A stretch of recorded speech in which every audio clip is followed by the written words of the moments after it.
Hello everyone and welcome back to another Minecraft Combat Update video. This is the 6th installment. The last one was back in January with Minecraft 1.15.1.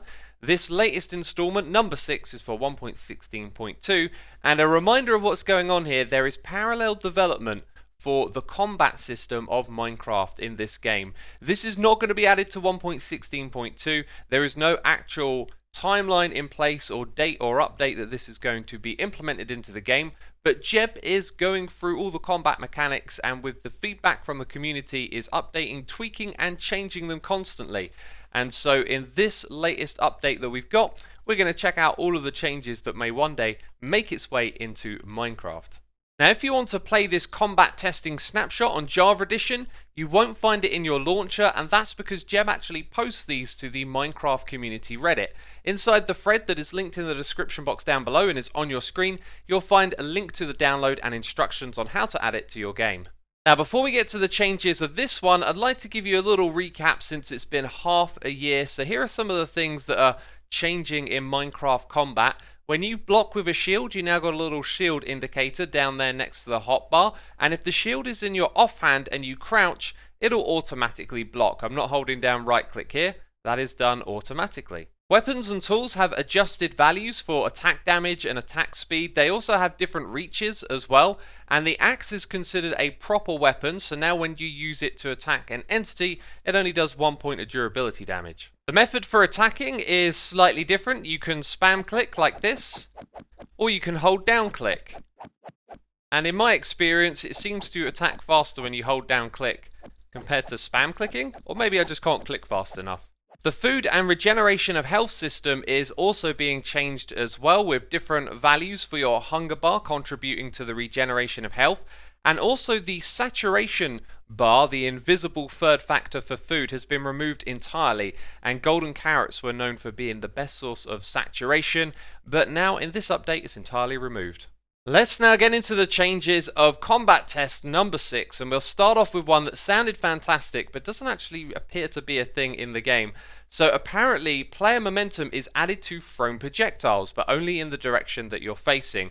Well, I've done a lot of testing, and essentially if I throw this splash potion, you can see roughly where it lands, and then if I sprint to the same spot and throw it, seems to land in the same place. And I've done this testing with other thrown projectiles like ender pearls. I also used F3 and C to make sure that I can return to the exact point facing the exact same direction, and it doesn't seem to be a thing, but I think it's a really good idea to be able to throw potions a little further if you're sprinting.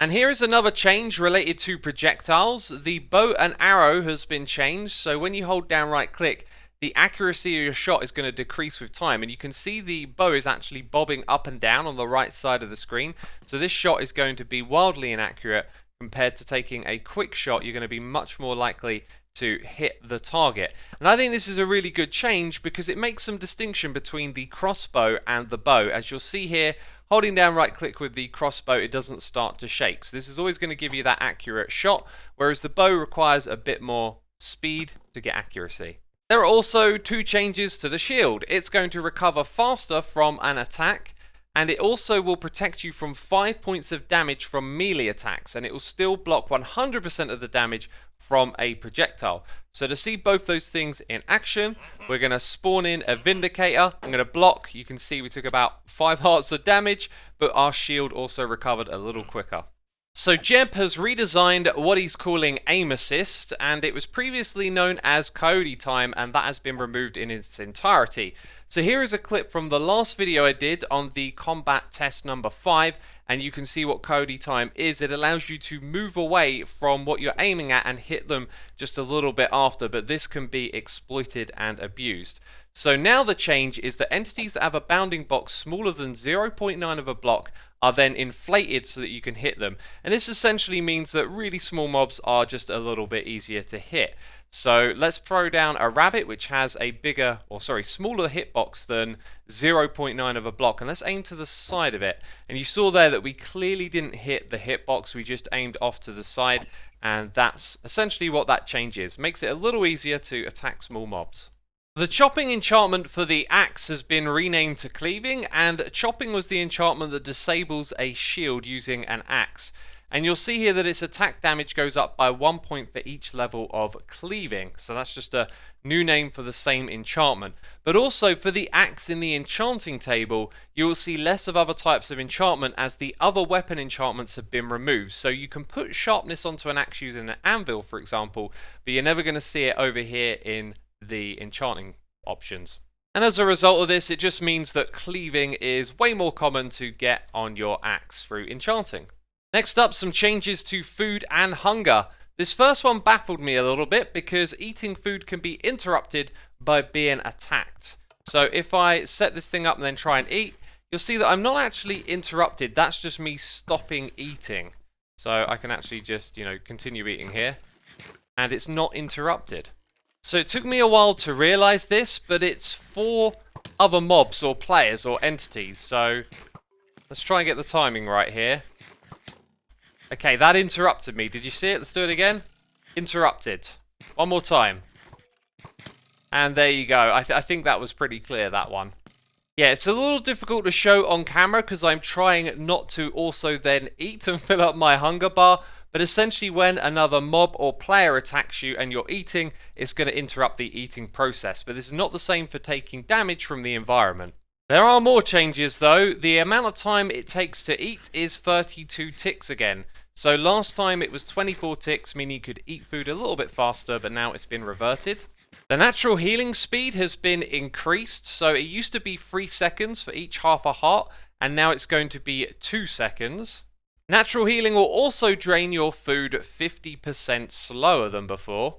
And the old rule has been reintroduced that you need more than 3 hunger haunches to be able to sprint. I'm trying to sprint right now, and because I've only got 3, nothing's happening. Some changes to swords and general attacks. The base reach was increased from 2.5 to 3. This means you can hit your target from half a block further back. And they also removed the bonus reach for delayed attacks. And if you miss your target, there's now a 4-tick delay until the next attack, regardless of what weapon you're using.